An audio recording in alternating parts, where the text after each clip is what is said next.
Welcome. We bring you Japan's latest news every day. AI sums up what matters, so you can stay informed in English in just a few minutes. If you find it helpful, please like and subscribe. Evacuation advisory issued for all areas of Amakusa City and Reihoku Town in Kumamoto. Amakusa City and Reihoku Town in Kumamoto Prefecture issued evacuation advisories for all areas at 5 p.m. today. This corresponds to Disaster Alert Level 3, urging elderly residents and those with mobility issues to begin evacuating. This advisory is issued when the risk of sediment disasters or flooding due to heavy rain increases. It is critical for those affected to begin moving to safe locations early. Residents are asked to confirm evacuation sites and routes in advance and prepare necessary belongings accordingly. Male remains found in freezer in Kobe. No signs of break-in or bloodstains in apartment. New details have emerged in the case of a male body discovered inside a freezer at an apartment building in Kobe. According to police investigation, there were no signs of the room being ransacked or any notable bloodstains. The remains are estimated to have died approximately 15 years ago and appear to have been preserved for an extended period. To date, no evidence of a struggle or signs of violence have been found. Police are moving quickly to determine the cause of death while carefully investigating how the body came to be placed in the freezer. The investigation continues as authorities work to identify the remains and uncover the full circumstances of the case. Typhoon number 8 forms. Powerful Typhoon number 7 expected to approach Okinawa from August 25 onward. According to the Japan Meteorological Agency, Typhoon number 8 formed early this morning in the ocean far south of Japan. Meanwhile, the extremely strong Typhoon number 7 is expected to approach Okinawa Prefecture from August 25 onward. Depending on its trajectory, there is also a possibility it could move closer to Honshu and other parts of the Japanese archipelago. The Meteorological Agency is calling on the public to pay close attention to the movement of these typhoons and to check the latest weather information regularly. It is recommended that residents take disaster prevention measures in preparation for strong winds, heavy rain, and high waves. Debris removal begins around fuel pool at Fukushima Daiichi Nuclear Plant Reactor 1. Tokyo Electric Power has begun removing debris that remains around the fuel pool at Reactor 1 of the Fukushima Daiichi Nuclear Power Station, starting on the 22nd. Large amounts of debris were scattered around the fuel pool following the hydrogen explosion caused by the 2011 nuclear accident.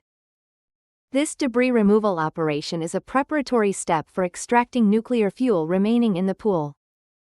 Tokyo Electric Power is proceeding with the work cautiously as it moves towards safely removing the fuel.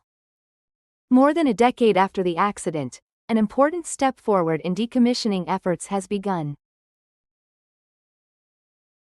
New cancer treatment drug targets common gene mutations found across multiple cancer types.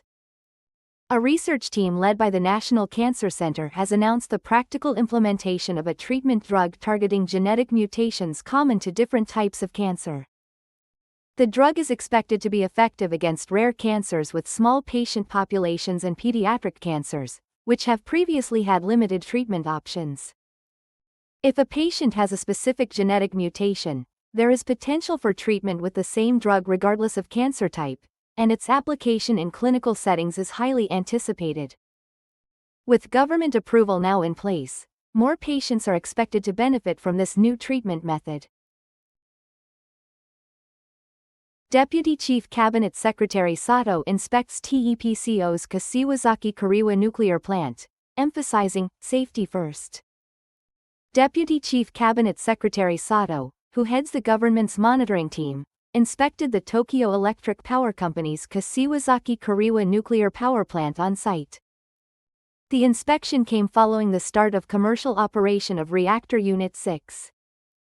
Deputy Chief Cabinet Secretary Sato strongly demanded that TEPCO executives thoroughly prioritize safety in their operations. The Kashiwazaki-Kariwa plant has a history of extended shutdowns due to past troubles, and the government places significant emphasis on strict safety management. Through the inspection, Deputy Chief Cabinet Secretary Sato confirmed that safety measures at the facility are being properly implemented, while also indicating the government's policy to maintain ongoing monitoring going forward. LDP's Tax Commission Chair Onodera holds talks with parties on reducing consumption tax on food. Discussions are underway regarding a reduction in consumption tax on food products. Onodera, the head of the Liberal Democratic Party's Tax Commission, met with representatives from various political parties in his capacity as chairman of the working group for the National Conference. The talks focused on exchanging views on concrete proposals for reducing the consumption tax on food products ahead of an interim report expected before summer.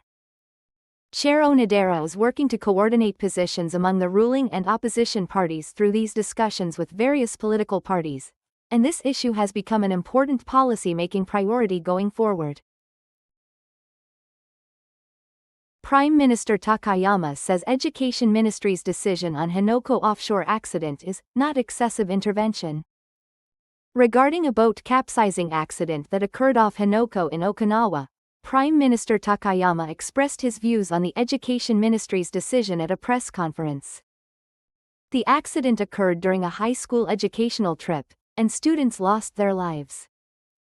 In response to the Education Ministry's determination that the school's educational content violated the political neutrality requirements of the Fundamental Law of Education, Prime Minister Takayama stated that it was not excessive intervention. While emphasizing the importance of maintaining neutrality in education, the Prime Minister indicated that the Education Ministry's response was within an appropriate scope.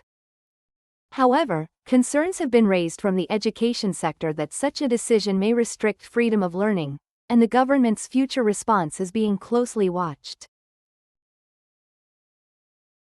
Ruling and opposition parties agree to vote on Misinformation Countermeasures Bill on the 25th in House Political Reform Special Committee.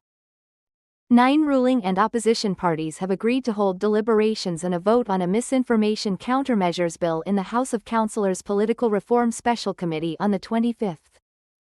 The vote is scheduled to take place on the same day under the agreement reached by both sides. The bill aims to prevent the impact on elections caused by the spread of false information on the Internet. As digitalization advances, countermeasures against misinformation through social media and other platforms are recognized as an important issue for ensuring the smooth operation of democracy. This agreement represents a strengthening of efforts to address this challenge. Nissan shareholders reject re-election of outside director from Mizuho Financial Group. At a shareholders meeting held by Nissan Motor, which is in the midst of management restructuring, shareholders voted down the re-election of Shigeo Nagai, an outside director from Mizuho Financial Group, among 12 director nominations submitted by the company. It is extremely unusual for a major corporation's management personnel proposal to be rejected at a shareholders meeting. Nagai held a position overseeing Nissan's management improvements, but shareholders may have determined that his response to the management crisis was insufficient. The rejection demonstrates that shareholders hold strong distrust toward the company's management. Going forward, Nissan will be forced to review its board of directors structure. 14.22 million email addresses and other data potentially leaked in unauthorized access to KDDI system. KDDI announced today that its email system for business partners has been subject to unauthorized access. The potentially compromised data includes user email addresses and passwords, with up to 14.22 million records affected. The company has already blocked the unauthorized access and is calling on affected users to change their passwords. Since there is a possibility that the leaked email addresses and passwords could be misused, users are urged to remain vigilant. KDDI says it is currently investigating the full extent of the damage and will continue to release information as the situation develops. Stock prices plunge over 2,500 yen, falling below 70,000 mark as profit-taking selling accelerates. The Nikkei stock average fell sharply on the Tokyo Stock Exchange on the 23rd. The closing price dropped more than 2,500 yen from the previous day, slipping below the 70,000 yen level. Behind the decline is growing caution regarding the stock market's rapid surge.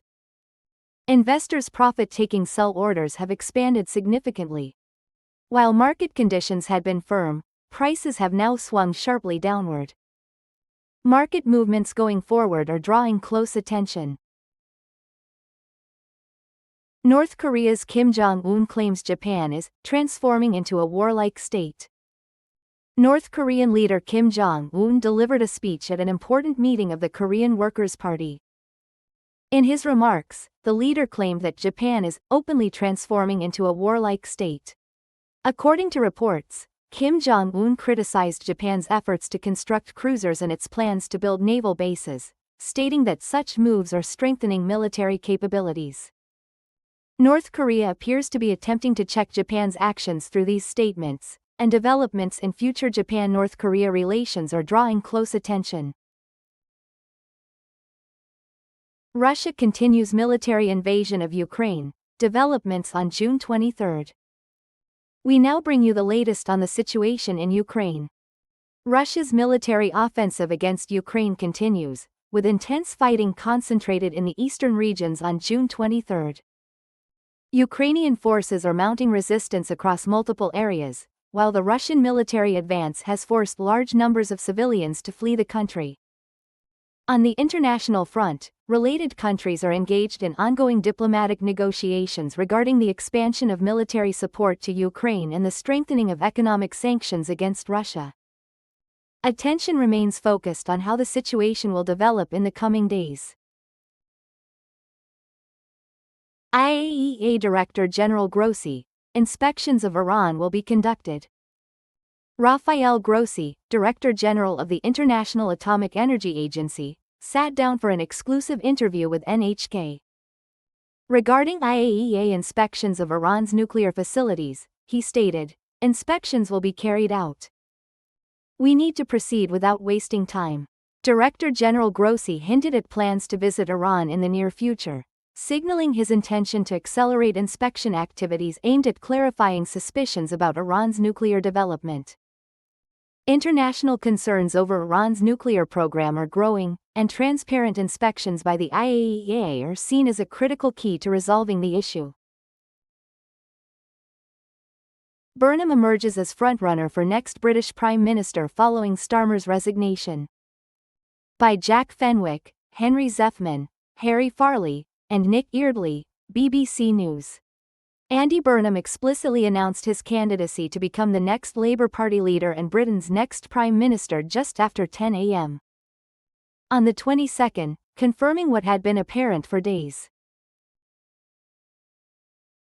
Burnham, who won a recent by-election in the Makerfield constituency in northwest England and secured his seat in the House of Commons, posted on social media from a train travelling from Manchester to London. "I am standing as part of this process." By the time the train arrived at London Euston Station, Wes Streeting, the former health secretary who had been seen as a potential rival in the leadership race, declared he would not contest the election and threw his support behind Burnham. At this point, the prospect of a full-scale leadership contest, which Prime Minister Keir Starmer appeared to be recommending in his resignation speech, seemed to have largely disappeared. Streeting, who had previously spoken about the need for an ideological battle, now stated it would be better not to waste the summer exaggerating small differences. Why did Prime Minister Starmer resign, and how will a new leader be chosen? British Prime Minister Keir Starmer has announced his intention to step down as leader of the ruling Labour Party. A new party leader is expected to be chosen, after which a new Prime Minister will take office. We examine why Starmer is resigning and how the process for selecting a new leader will unfold. Pressure on Starmer to resign had been mounting for some time. His approval ratings had been declining, and his standing was further damaged by revelations surrounding the appointment of former U.S. Ambassador Peter Mandelson. The local council elections held in May were seen as Starmer's last chance to turn the situation around, but the Labour Party suffered a crushing defeat. Immediately afterward, several cabinet ministers and junior ministers began leaving the government. On the 11th of this month, John Healey, the defense secretary and a senior labor figure, announced his resignation over ongoing internal disputes within the government regarding the defense budget. Starmer's position weakened further. Then, at a by-election in the Makerfield constituency in northwest England on the 18th, Andy Burnham, the mayor of Greater Manchester, won by a landslide as the Labour Party's candidate. He will return to Parliament and become eligible to run in the party leadership race. This intensified momentum within the party to back Burnham as the next Prime Minister. Initially, Starmer indicated he was prepared to face a challenge to his position. However, after reflection over the past weekend, he concluded that he did not have sufficient support from Labour MPs and decided to resign.